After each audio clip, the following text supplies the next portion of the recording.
Nuk është problemi thjesht vetëm tek dokumenti. Për këta banor flet historia. Vetë emri i fshatit Rjoll, Velipoj, Reç janë të gjithë emra të ardhura nga lart ku këto banor kanë prejardhjen. Kanë ardhur tu i kanë vendosur emrin Rjoll, siç ja kanë vendosur shqiptarët Kalabri apo diku tjetër. Për të identifikuar që janë shqiptarë. Këta për të identifikuar që janë malsor, kanë vendosur dhe emrat e fshatrave nga kanë ardhur. E kuptoj. Edhe e gjithë zona nga Derdhja Bunës deri ke Tordonit popullohet nga malsor.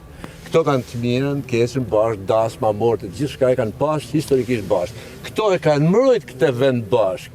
Nga turqit, nga serbët, nga malazesët, gjermanit, italianët, gjithë. Por në fund tokën pronën nuk jo a mori njëri. Tokën ja o lanë, u përlesh një kushtusin, edhe tokën këta kanë gëzu prej shekush. Tani, në çdo vend këtu është i larë me munin, me djersën dhe gjakun e tyre dhe pararës e tyre. Edhe sot, dhunohen përsëri në trojet e tyre duke mbrojt, duke rezistu për të mos ja u marrë pronën. Se dikush a qunë protest shu. I kjo është një rezistencë për të mos marrë pronën, të ardhmen, edhe trashëgimin e të parëve. Tani, lind problemi, çfarë mund të bëjnë tjetër këto banorë? Se dikush e quan këte rezistencën e tyre, ditën e shtunë, e quan si një akt terrorist, së shudia be thanë. Po jo, këtyre su ka ngellë gjatë tjetër, vetëm me lanë shpirtin për të mbrojtë atë që të parët e tyre ja u kanë lanë, edhe të trashëgojnë brez pas brezi.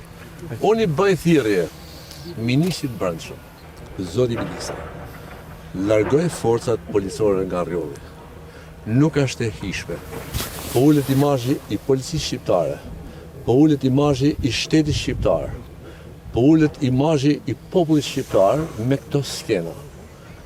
Ai e kuptoi pozicionin e tij, ai një ditë mund t'ia sjell firmës forca policore, mund t'ia sjell 2, 3.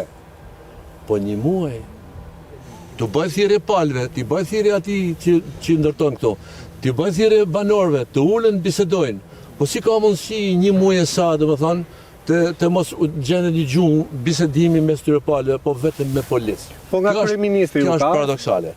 Nuk ka asë një reagim, një minutë, nuk ka asë një reagim nga kryeministri. Nuk ka nga institucionet e pushtetit vendor në Shkodër. Këta janë qytetarë të Shkodrës. Nuk flet kryetari i bashkisë, nuk flet prefektja, nuk flet kryetari i qarkut. Si ka mundësi në shtëpinë e tyre po ndodh gjithë kjo tragedi dhe ata nuk ndihen? Asnjë llaf, ë? Absolutisht nuk pronësohen. Cila është arsyeja? Këto nuk janë banorë që erdhën pas 90-të, si dikush nga Puga, dikush nga Kuksi, dikush nga Tropoja. Jo. Për këta flet historia. Këtu kanë gërmallat e vjetra, atje sipër në mal kanë shtëpiat e vjetra ku kanë jetuar përpara.